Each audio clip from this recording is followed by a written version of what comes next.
మాది మచిలీపట్నం నియోజకవర్గం పెదయాదర పంచాయతీ. నా పేరు గళ్ళా తిమోతి. పవన్ కళ్యాణ్ గారిని ఆదర్శంగా తీసుకుని యువత రాజకీయాల్లోకి రావాలని మేము వచ్చి ఏదో పొడి చేద్దామని చెప్పేసి ఆలోచనతో వచ్చాం. కానీ ఇక్కడికి వచ్చిన తర్వాత వాస్తవాలు తెలిసినాయి సార్. రాజకీయాల్లోకి ఎందుకు వచ్చామా, ఇదే మా ఈ పరిస్థితి.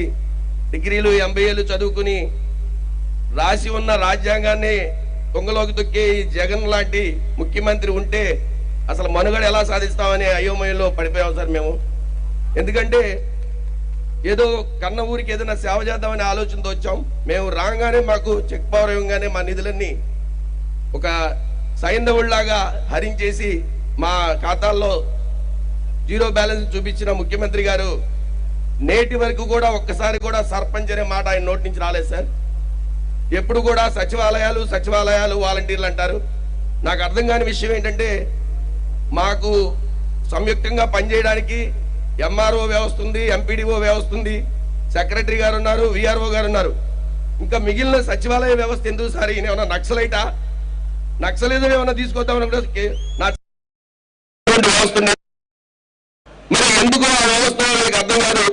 వాలంటీర్లేమో మరి ఆ చివరి రోజుల్లో జీతాలు ఇవ్వడానికి తప్పితే, అదే జీతాలు అంటే పెన్షన్లు ఇవ్వడానికి తప్పితే, తర్వాత రైస్ డిస్ట్రిబ్యూషన్ చేయడానికి తప్పితే ఎక్కడా పనికిరారు. పాపం యువతంతా 5,000 రూపాయలు ఉద్యోగంతో ఉండాలా ఊడిపోవాలా అనే నిరాశతో వాలంటీర్లుగా పనిచేస్తున్నారు.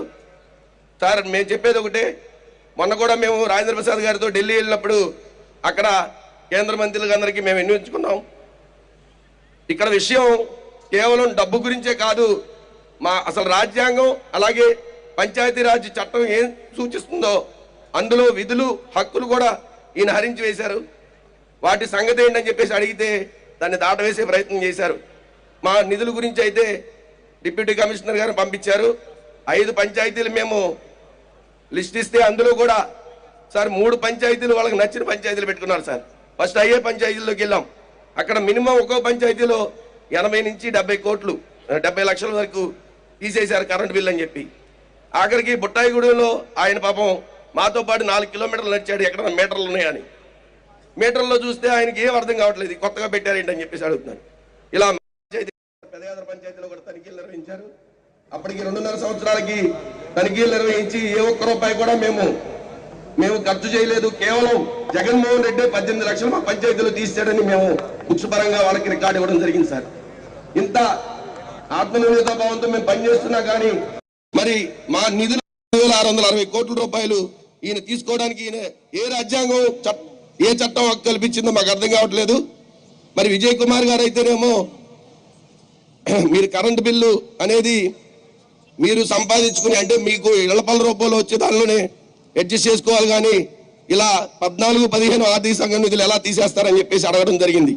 అంటే సార్ గతంలో కూడా మరి వైసీపీ సర్పంచులందరూ సర్పంచుల సంక్షేమ సంఘం అని పెట్టుకుని వాళ్ళు తీర్మానాలు చేసుకుని మాట్లాడుతుంటే ఓ సర్పంచులు వేసి జగన్మోహన్ రెడ్డి గారికి ఏం తెలియదు, ఐఏఎస్ ఆఫీసర్లు తప్పుదోవ పట్టిస్తున్నారంటే నేను ఖండించాను. అంటే సూర్యుడి కింద ప్రజాంశం ఐఏఎస్ ఆఫీసర్కి అర్థమవుతుంది, మీరు ఈ మాటలు మాట్లాడి మళ్ళీ వేలు ముద్రగాళ్ళని చెప్పేసి అనిపించుకోవద్దని చెప్పేసి నేను ఆ వేదికగా ఖండించడం జరిగింది సార్. అంటే ఇది రాను దిగజారిపోతుంది సార్.